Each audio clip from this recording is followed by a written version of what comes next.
როგორც მრავალ ჯარისკაცს, რომელიც უკრაინაში ფრონტზე იბრძვის, ვიქტორსაც სურს, რომ მხოლოდ სახელით მოიხსენიონ. მან ფრონტი გასულ წელს დატოვა და ახლა სრულიად სხვა ომში იბრძვის, რომელიც უფრო საშიშია ვიდრე სანგრები, ბომბები და დრონები. ომში საკუთარ თავთან. გასულ წელს მოკლეშვებულებაში სახლში დაუბრუნდი. პირველი კვირა ნორმალური იყო, მაგრამ მეორე კვირას ჩემმა ცოლმა შეამჩნია, რომ რაღაც რიგზე ვერ იყო. მითხრა, რომ ძილშეტყვი ამბქოსა და ყუმბარ მტყორცს ვეძებდი. მან მითხრა, უნდა იცხოვრო.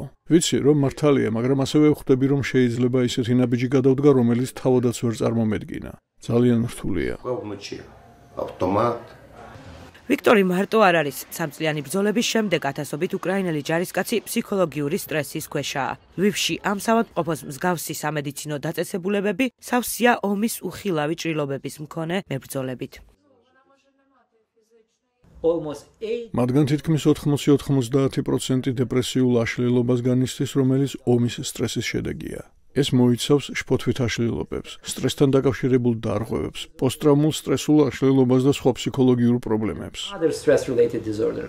ოლეგ ბერეზიუკი უკრაინის ერთ-ერთი უდიდესი საავადმყოფოს ფსიქოლოგიური რეაბილიტაციის განყოფილებას ხელმძღვანელობს. არავინ იცის ზუსტად რამდენი ჯარისკაცი დაკარგა უკრაინამ ამ ომში, ან რამდენი დარჩა სამუდამოდ დაშავებული. თუმცა რიცხვები იმდენად შემაშფოთებელია, რომ ბეზერიუკი დარწმუნებულია, უკრაინაში ფსიქიკური ჯანმრთელობის დიაგნოსტიკისა და მკურნალობის პროცედურები შეიცვლება.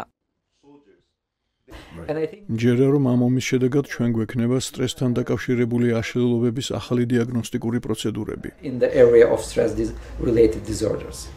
მაშინ, როცა ჯარისკაცთა ნაწილი ფსიქოლოგიურ პრობლემებს ებრძვის, სხვები მათი ადგილის შესავსებად ემზადებიან. ლვივის სახმელეთო ჯარების ეროვნულ აკადემიაში ახალგაზრდა უკრაინელები ემზადებიან, რომ ევროპაში 1945 წლის შემდეგ ყველაზე მასშტაბურ ომში იბრძოლონ.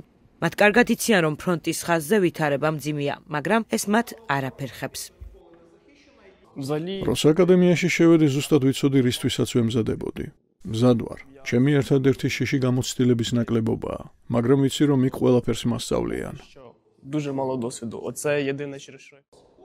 აქ სერხიისა და მის თანაკურსელებს ტანკების მართვას, დრონების გამოყენებასა და ყუმბარ მტყორცნების სროლას ასწავლიან. მაგრამ თითქმის არავინ საუბრობს იმ სასტიკ რეალობაზე, რაც მათ სანგრებში დახვდებათ, თემაზე, რომელიც სულ რამდენიმე კილომეტრის მოშორებით საავადმყოფოებში ყოველდღიური განხილვის საგანია.